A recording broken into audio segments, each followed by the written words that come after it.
தீபாவளி செலிப்ரேஷனுக்குன்னு இன்னும் 1 வீக் இருக்குப்பா. அட இன்னும் 4 டேஸ் இருக்குது, 3 டேஸ் இருக்குது.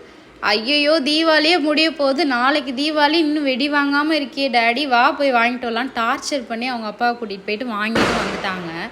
இது ஏன்னா பின்னாடி பசங்க ஒரு 1 வீக்காக வெடி வெடிச்சிட்டே இருக்காங்க. அதுதான் வேணும், அந்த சவுண்டில் தான் வேணும் எனக்குன்னு ஒரே டார்ச்சர்.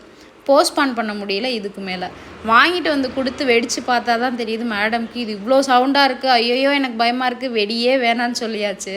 சரி நம்மளுக்கு வந்து மிச்சம் தானேன்ட்டு விட்டாச்சு. நாங்களும் எவ்வளோ வேலை இருந்தாலும், எவ்வளோ ஹாலிடேஸ் இருந்தாலும், எவ்வளோ ஃபெஸ்டிவல் வந்தாலும் நம்ம தானே நம்ம வேலையை பார்த்தே ஆகணும்.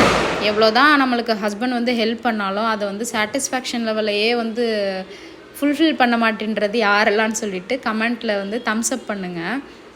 மழை பெஞ்சிட்ருக்கல சில பேருக்கு கூலிங்காக சாப்பிட்ணும் போல் இருக்கும், சில பேருக்கு சூடாக சாப்பிட்டா நல்லாயிருக்கும்னு தோணும். எனக்கெல்லாம் சாப்பிட்டாவே நல்லாயிருக்குன்னு தோணும். ஏன்னா அது வந்து ஒரு மாதிரி சாட்டிஸ்ஃபேக்ஷன் லெவல் வந்து பீக்கில் இருக்க மாதிரி இருக்கும். அவ்வளோ நல்லாயிருக்கும். இன்றைக்கி எங்கள் வீட்டில் மீன் பொரியல், மீன் குழம்பு. உங்கள் வீட்டில் எப்படி?